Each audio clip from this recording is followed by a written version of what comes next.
Hey, if y'all new, y'all like, follow, comment, subscribe, and let's get straight into it. Get them out, try to warn y'all, right? No, I want y'all to watch this video with me and stuff, and we're gonna get straight into it. Y'all let me know what y'all think. Y'all comment, and let's get straight into it.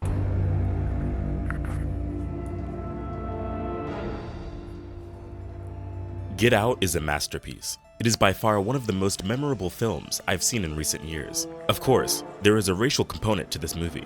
They were chasing after black people for their bodies, claiming they would make fine vessels for the old, sick, and dying white folks. But did you also get all the deep hidden messages that were literally screaming right in front of your face? There is so much depth to this movie, depth that's worth exploring. Let's take a deep dive and see what you might have missed.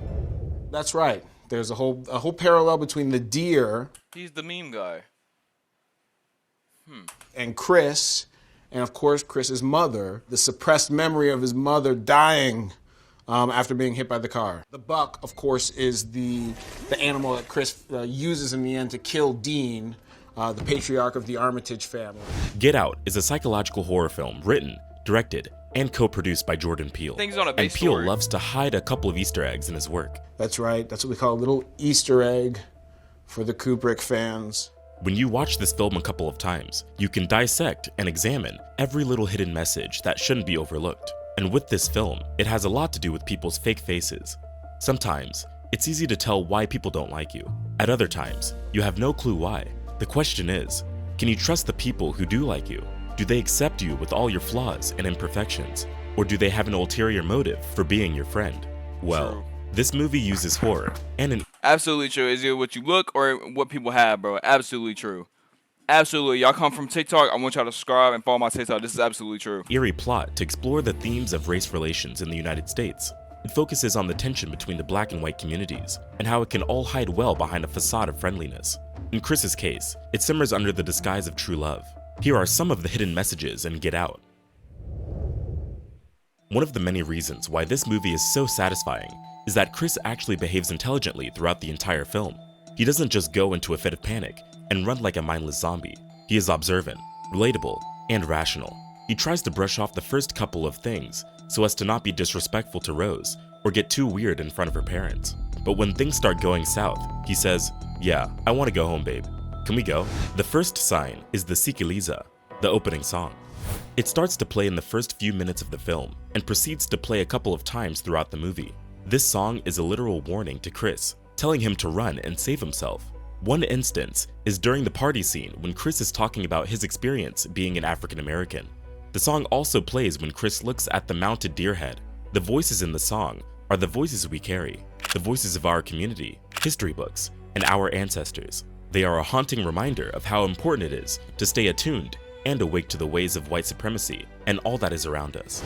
At the beginning of the movie, when Chris and Rose are driving to Rose's parents' house, Chris calls Rod, his best friend. He puts Rod on speakerphone, and Rod says to Rose that she picked the wrong guy, jokingly implying that she should have chosen him as a boyfriend instead of Chris. Later in the movie, we find out that Rose's family is kidnapping black people to place the consciousness and brains of white cult members into the bodies of healthy black individuals. This is to prolong their lifespan. Rose probably knew Rod before she knew Chris, and the reason she picked Chris instead of Rod is that It's very skeptical, and what's really crazy about this is that they're putting it in our faces. None of us did not even just say, "Oh shit," it's right there. And most of this is on a base true story because it's like auctions. Y'all know what I'm saying? But we're gonna keep watching. Y'all, like I said, if y'all enjoy it, y'all want more reaction videos. It's not done. I'm just saying. Like, subscribe to the channel, bro. You feel me? he Subscribe had a to the healthy channel. body, excellent eyesight, and skills as a photographer. She was sent to seduce high-value targets that the family could auction for good money. Oh, and by the way, an auction is an allegory for the slave trade. Before the Civil War, slaves were often sold at auctions. An auctioneer stood on a pedestal, and wealthy people assembled to bid on the preferred slave. By preparing to auction Chris off as a vessel to another man, the Armitages reveal themselves as those on top of the food chain, slave traders. Rod was lucky he didn't fit the profile. He was wearing glasses, emphasizing poor eyesight, and was slightly overweight. Yes, Rod was just teasing them. It is just part of his personality. But because he was super paranoid about Chris going to Rose's family home, it is clearly obvious that he felt something he couldn't quite explain. There's nothing more powerful than you making your thing happen, doing Yo, business this on is your wild. terms. On the way to the Armitage's family home, Rose hits a deer. This is a pivotal moment that showcases a number of things. In classic symbolism, the deer is a sign of unwanted visitors being hunted. This is basically how Chris is perceived, as a deer to be hunted. The Armitage family hunts these visitors and keeps them as trophies to show off their dominance. But there is also something else. When the deer is hit, Chris goes immediately to check up on it, hoping that it would have died a quick death and wouldn't have to suffer. We see his eyes fill with pain as he is looking at the mortally wounded creature. Rose shows no empathy, no remorse. She uses excuses like, "I was disoriented," and continues to lightheartedly accept the advice of the policeman. These are one of the many symptoms of sociopathy that Rose actually displays. Later, when Chris meets the family, we see something interesting. As they are sitting on the back porch, Chris starts knocking on the table. This is a sign that he is very uncomfortable on a deep psychological level, and he is showing that comfort through common gestures. Now, the reason this is different is that he usually turns to cigarettes to deal with this stress. To please her parents, he subconsciously chooses another way to show his discomfort. Here, we also see Missy tapping on the glass with the spoon, which basically means she is marking her territory. The tapping of the spoon creates a focal point for hypnotism to work, even without Chris's permission. On that note, the silver spoon symbolizes white privilege, being born with a silver spoon. Another interesting thing that you probably missed is the subtle use of color to show alliance and conflict between characters. At the start of the film, Rose is wearing lots of blues. Blues associated with a sense of security while showing professionalism and loyalty. But then we see Rose's color scheme Cops too. changing. It subtly shifts to red as a way to demonstrate Chris's isolation and vulnerability. This is the first time we see Rose wearing a different color, and she decides to change it when people start attending the party to bid on Chris. When wearing red, she represents the Republican ideology and becomes a danger to Chris, while Chris is still wearing blue, which makes him systematically excluded. Now, let's take a look at the color psychology of red. Many of the guests and the Armitages are also wearing some form of red, whether that's a handkerchief, tie, skirt, or shirt. This is the symbol of their secret society. Of course, red has a lot to do with blood, and by wearing it, they show that they don't mind spilling plenty of it to get exactly what they want. Because of its ability to grab people's attention, the color red is often associated with impending danger. Think fire engines, stop signs, sirens, red traffic lights, etc. Here is another thing you probably missed. Back when Rose was driving Chris to the family home, she was driving a red car. This suggests that Rose was taking Chris straight into danger.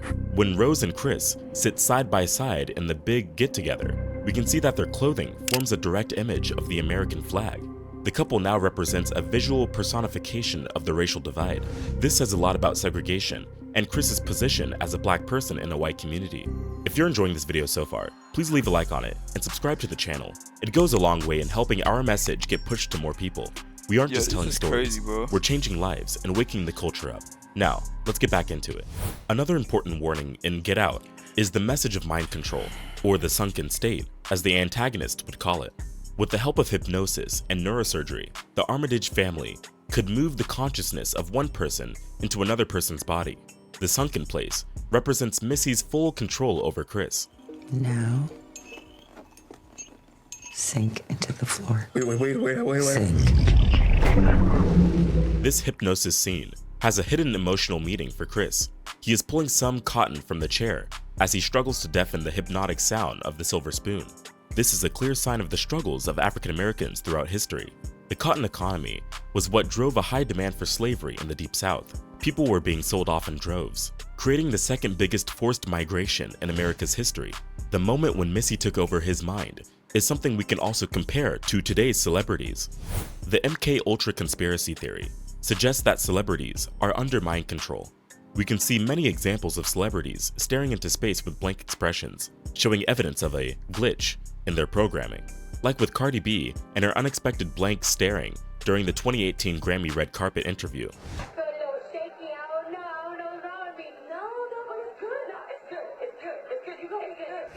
During a 2017 press conference, Draymond Green also suddenly went blank and stayed that way for about 19 seconds. With another knee. But at the end of the day, I have amazing teammates.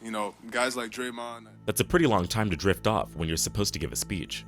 But sports and music stars are not the only ones who are perceived to be victims of mind control.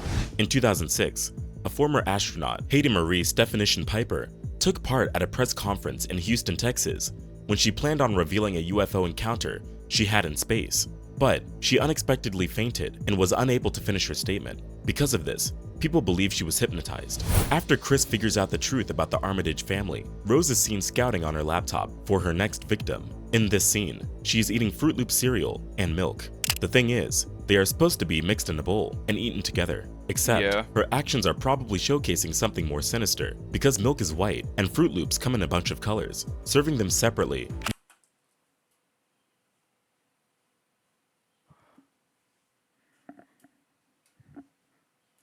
most likely symbolizes the segregation era, when people of color were expected to use different public amenities than white people. While Rose is eating her Fruit Loops, we see Chris taking Jeremy's car to try and escape. The moment he starts the engine, you can hear a chilling song called Run Rabbit Run playing on the radio. Now if you remember, in the first scene, when a man kidnaps Andre, this exact song plays in his vehicle. This proves that Jeremy was the one who kidnapped Andre. He is using the song as a way to show dominance to his victim. He enjoys the striking contrast of the eerie chord against the blood and gore. But there is more to this song than meets the eye. Symbolically, the rabbit represents black people being persecuted by the white race. Even on his first night, the Armitages slyly serve Chris a carrot cake. This means that Chris and the other black people they've captured are creatures meant to be consumed. There were many negative racial stereotypes that had an effect on how people viewed African Americans. These stereotypes were so engraved in society that they created a huge racial divide. Historically, black people were often compared to rabbits. For example, African American women were thought to feel little pain when giving birth, and bear cutting with nearly as much impunity as dogs and rabbits. Stereotypes such as these were used to rationalize the cruel and inhumane treatment of slaves. It's a shame that many such insane stereotypes still exist today. Even the deaths in the film were not simplistic. Dean Armitage was an evil surgeon and a liar. He disliked deer and stated that when someone has killed this animal, they've done service to mankind. Chris uses a deer statue to stab Dean in the throat while doing surgery. Missy Armitage hypnotizes her patients by looking into their eyes. Chris kills her by stabbing her in the eye in her office. Jeremy Armitage is a fan of jiu-jitsu. Chris outsmarts Jeremy with a clever move and crushes his skull. Rose Armitage is an excellent manipulator, sociopath, and good at betrayal. She is killed by her own victim in the form of betrayal. The movie has two endings. My name's Daryl Dixon. I went out looking Bro, for that something. just like, I don't know what to say. Like, that's why y'all asking me why I'm not saying anything. What do y'all want me to say? Chris is saved by Rod. What's worth mentioning is the impact of the police vehicle as it's creeping in. You can see in this scene, Chris just gives up. Isn't it strange that whenever a cop car pulls over a black man covered in blood, you know that his life is over? These police lights don't invoke safety and reassurance. They invoke fear. When Rod comes out, this is the first time Chris feels actual relief. It would have been great if Chris lit up a cigarette in the end as Rod drove away. But just to be clear, we are in no way promoting cigarettes at all. He was just craving one the entire time he was in the Armitage home, and he never actually got the chance to smoke. Of course, they hypnotized him to stop smoking, but if he were to smoke one right now, it would be a symbolic closure that the psychological control the Armitage family had over him was over. This, to me, implies that any living victims might still be under Armitage's mind control, and who knows how many people they've kidnapped over the years. Rod says that this is being handled, but can Chris really walk free? Sure, the fire destroyed most of the evidence in the house, but it didn't destroy all of it. For example, the bodies of the groundskeeper, the house cleaner, and the woman in the driveway. These are all substantial pieces of evidence that do survive. Any crime scene investigator will figure out that the groundskeeper died of a self-inflicted gunshot wound to the head. The gunshot residue on his hands will prove that he shot Rose. But Chris did try to strangle her, and his fingerprints are all over the murder weapon, Rose's neck, and the car, to say the least. An autopsy report should point out that all the black victims are, in fact, missing persons. Then we have the bidders at the party. When Rose and the Armitage family introduced Chris, they only used his first name. To them, Chris was just valuable stock, rather than a human being. Knowing his background, family, interests, or anything about his life would be meaningless. So the question is, can these elderly white people positively identify a black man if they only knew his first name? So, the FBI has its work cut out for them. The alternate ending is not so hopeful. Here, Chris goes to jail, probably for life. Rod is willing to fight for him and get him out, but Chris has no intention of fighting. He only implies that he stopped it. When Jordan Peele tested the ending, the audience loved Chris and they wanted him to win. Also, filmmakers believe that letting Chris win, they would send out a more powerful message. Hence, why Peele went for a positive ending. But when you take a look at this ending, you can clearly see the actual truth. The realities for Black Americans are often not the same as for white people. Yeah. The fundamental differences lie in the Absolutely. way Black people are treated. Let's talk about it. The Florida white dude that shot everybody in our high school in 2018, he didn't get no sentence. He didn't get no death sentence, none of that. You got a person that supposedly killed his best friend's Melly, which you never know he did, but he's getting a death sentence if he gets found guilty. In the Hey, bro, misunderstandings, like, that's judgment, crazy, bro. and bias, like how violence against Black people is normalized. When we normalize racism and bigotry, we often dismiss the racism people are facing on a daily basis. The alternate ending focuses on exactly that, the brutal reality of what Chris is bound to face given his predicament. Since Black Americans are deemed more violent in our current society, you may not be surprised or outraged to see violent or strange things happen to Black people outside of their community. We can see this from the beginning to the very end of the movie, how Chris and Rod can't help but feel vulnerable when being surrounded by white people. The thing is, it's not uncommon to find Black people who've been roughed up by police at least once in their life. If it didn't happen to them, then it has definitely happened to some of their family members or friends. This happens to Black people all the time, and it is the norm. The movie is a great eye-opener. Haven't we all seen people in situations where we want to scream for them to get out, but it is never that easy. They've already fallen into the sunken place, The unable trap. to free themselves of the shackles of their own mind. We can observe a situation as an outsider, but when it is happening to us, it is very difficult to see a way out. What are your thoughts on the film?